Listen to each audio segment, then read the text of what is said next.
আসসালামু আলাইকুম, স্বাগতম ইনসাইড টিভি সংবাদে। আমি মোহাম্মদ কিবরিয়া আজকের সব আন্তর্জাতিক খবর নিয়ে হাজির হয়েছি। শুরুতেই জানিয়ে দিব সংবাদ শিরোনাম, তারপর বিস্তারিত। রাশিয়া ইউক্রেন যুদ্ধ অবসানের চুক্তির দ্বারপ্রান্তে রুশ উপপররাষ্ট্রমন্ত্রী। নেতানিয়াহুর ওপর ক্ষেপেছে যুক্তরাষ্ট্র, দিয়েছে কড়া বার্তা। ইউক্রেন যুদ্ধ বন্ধের চুক্তি যে কোনো সময়ের চেয়ে কাছাকাছি। আসসালামু আলাইকুম, স্বাগতম জানাচ্ছি ইনসাইড টিভি সংবাদে। আমি মোহাম্মদ কিবরিয়া। এতক্ষণ শুনছিলেন সংবাদ শিরোনাম, এবার বিস্তারিত। রাশিয়া ইউক্রেন যুদ্ধ অবসানের চুক্তির দ্বারপ্রান্তে রুশ উপপররাষ্ট্রমন্ত্রী এমন একটি শিরোনাম নিঃসন্দেহে বিশ্বজুড়ে আলোচনার ঝড় তুলবে।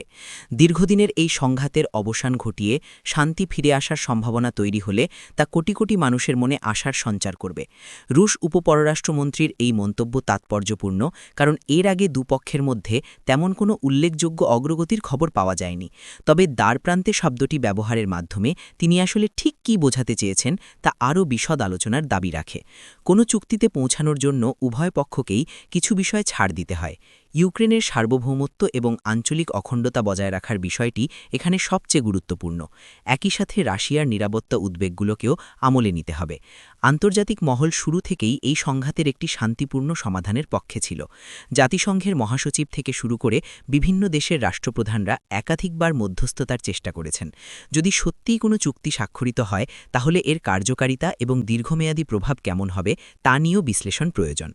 অতীতে দেখা গেছে অনেক চুক্তিই ভঙ্গ হয়েছে বা সম্পূর্ণরূপে কার্যকর হয়নি। তাই একটি টেকসই সমাধানের জন্য উভয় পক্ষের মধ্যে বিশ্বাস স্থাপন জরুরি।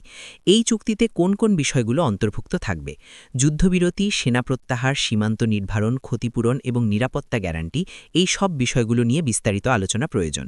যদি একটি সফল চুক্তি হয়, তবে তা শুধু রাশিয়া এবং ইউক্রেনের জন্যই নয়, বরং পুরো বিশ্বের ভূরাজনৈতিক প্রেক্ষাপটেই একটি ইতিবাচক পরিবর্তন আনবে। জ্বালানি সরবরাহ, খাদ্য নিরাপত্তা এবং বিশ্ব অর্থনীতিতে এর সুদূর প্রসারী প্রভাব পড়বে। আন্তর্জাতিক বাজার স্থিতিশীল হবে এবং সাধারণ মানুষের জীবনযাত্রার মান উন্নয়নে সহায়ক হবে। এই প্রক্রিয়ায় তৃতীয় পক্ষের মধ্যস্থতা কতটা গুরুত্বপূর্ণ ভূমিকা পালন করবে সেটাও দেখার বিষয়। তুরস্ক, চীন এবং অন্যান্য দেশগুলো ইতোমধ্যেই মধ্যস্থতার প্রস্তাব দিয়েছে। তাদের ভূমিকা এই চুক্তির সফল বাস্তবায়নে গুরুত্বপূর্ণ হতে পারে।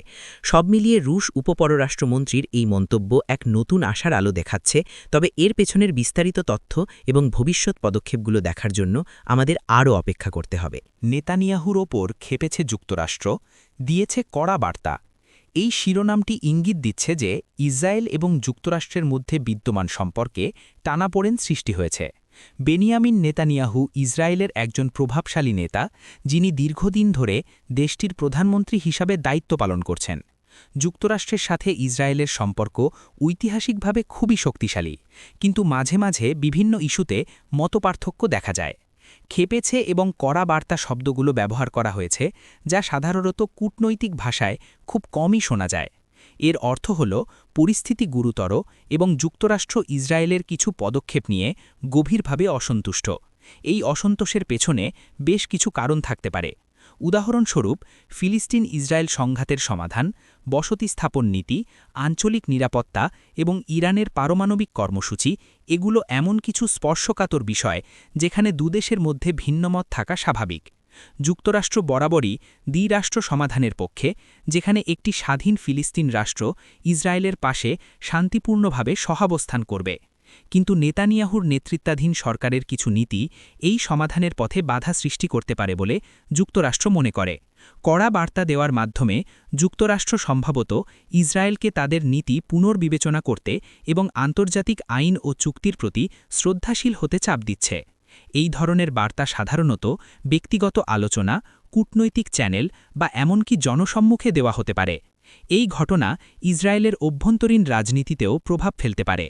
নেতানিয়াহু তার নিজের দেশে শক্তিশালী অবস্থানে থাকলেও যুক্তরাষ্ট্রের সমর্থন তার জন্য খুবই গুরুত্বপূর্ণ।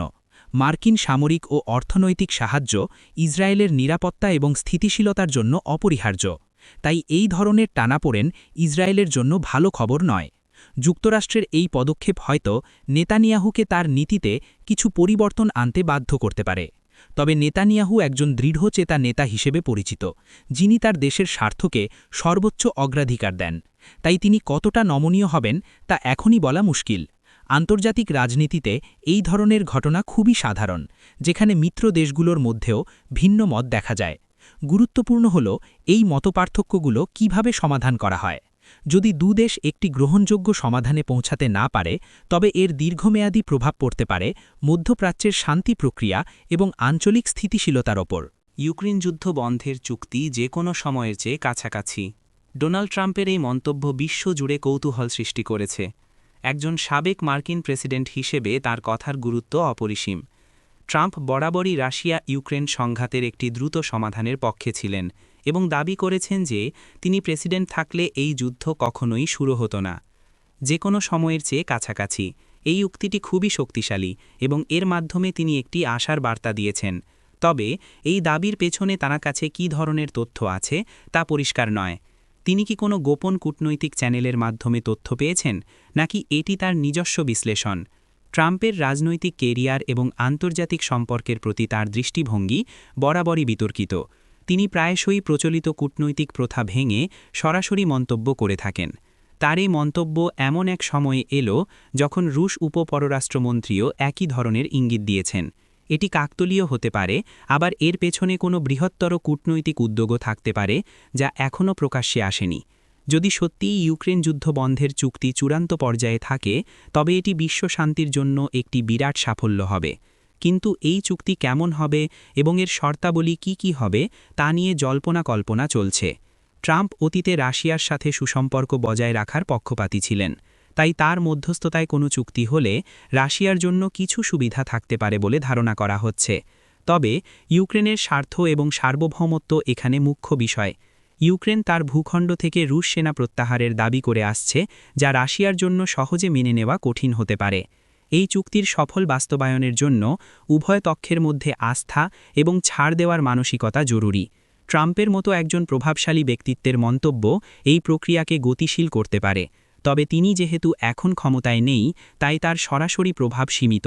তবুও তার কথা আন্তর্জাতিক গণমাধ্যমে ব্যাপক প্রচার পায় এবং বিভিন্ন দেশের নীতি নির্ধারকদের নজরে আসে। এই মন্তব্যের ফলে আন্তর্জাতিক মহল হয়তো আরও সক্রিয়ভাবে একটি শান্তিপূর্ণ সমাধানের দিকে এগিয়ে যাবে। শান্তি আলোচনার পেছনে বিভিন্ন দেশের সরকার এবং আন্তর্জাতিক সংস্থাগুলো নিরলসভাবে কাজ করছে।